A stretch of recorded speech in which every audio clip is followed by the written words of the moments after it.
Je suis d'abord grand-père de 4 petits-enfants que j'aime beaucoup. Je suis mari d'une femme que j'aime bien, c'est peut-être beaucoup. Je dirige une boîte de production qui fait des films. Puis j'ai aussi une fondation, ce qui est important, qui est en train de s'installer à Longchamp, où on a repris les 3 hectares et le château qu'avait le WWF. Et on crée là un centre basé sur l'humanisme. C'est un film, en fin de compte, qui mélange ce que je fais depuis très longtemps. C'est vraiment une espèce d'opéra où la beauté des paroles résonne sur la beauté du monde. C'est la voix des hommes, la voix de la beauté du monde et la voix de la musique. Et c'est un film compliqué, difficile, c'est un film politique. C'est un film où pourquoi est-ce qu'on se fait la guerre, comment aujourd'hui encore on est en train de se battre comme des êtres humains, parce que les animaux ne se battent pas comme ça. Pourquoi est-ce qu'aujourd'hui l'homosexualité est interdite dans 60 pays, dont 20 pays condamnés à mort? Interdiction d'aimer, on ne se rend pas compte. Nous, on vit dans le 6e pays le plus riche du monde, donc on est tout le temps à se plaindre.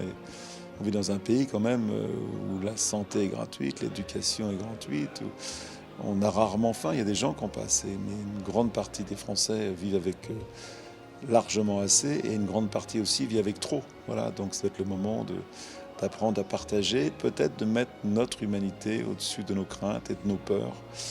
Avec les réfugiés qui vont venir, qui arrivent en ce moment, c'est ce qui va se passer. Qu'est-ce qu'on va faire? Et c'est un vrai changement de civilisation qu'on n'avait pas prévu.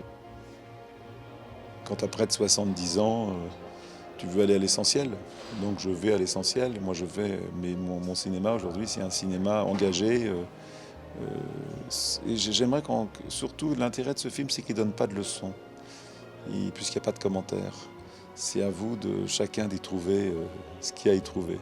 On va toujours chercher ailleurs ce qu'on n'a pas chez soi. Ça a toujours été comme ça. C'est bon, aujourd'hui, on est 7 milliards, 400 millions, donc c'est plus visible. Mais ça a toujours été ça. On va toujours aller ailleurs.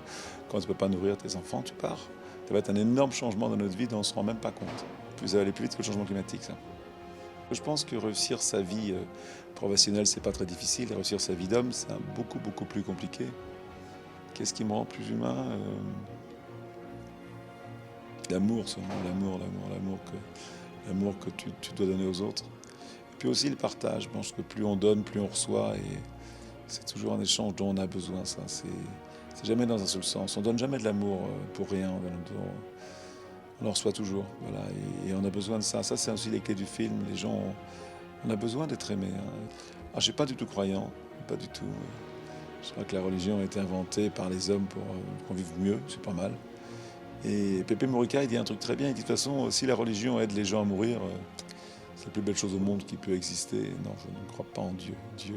Et Dieu se promène dans le film. Dieu se promène entre nous. Dieu est en nous. Dieu, c'est quoi? C'est le meilleur de nous. C'est ce qu'on a de meilleur en soi.